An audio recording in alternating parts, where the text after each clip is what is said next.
Ho scelto quest'uomo non per un mio capriccio personale, né tantomeno ho pensato di favorire qualcun altro che non fosse il mio popolo.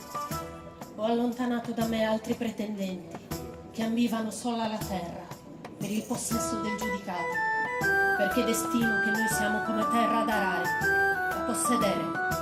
Ci comprano sfruttando eserciti, guerre, utilizzano la politica per trasformarci in cose da usare.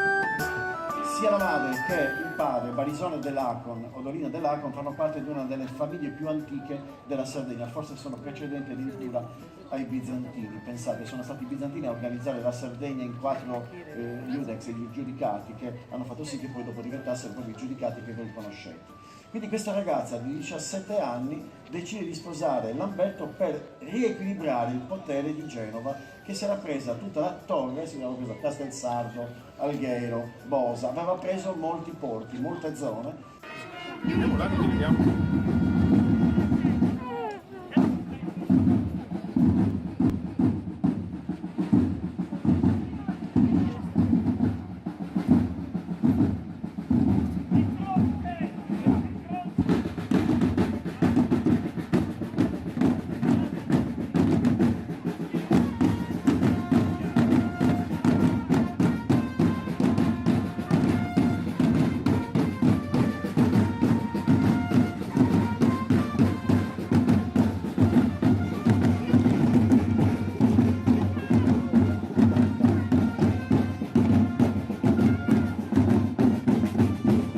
Di cui voi popolo siete stati testimoni, sarete testimoni al grido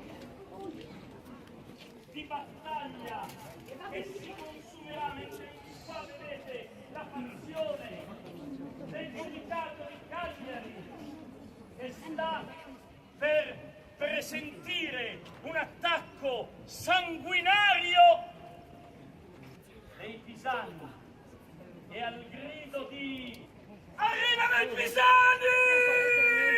Arrivano i pisani! Avanti gli anciani! Dobbiamo i pisani!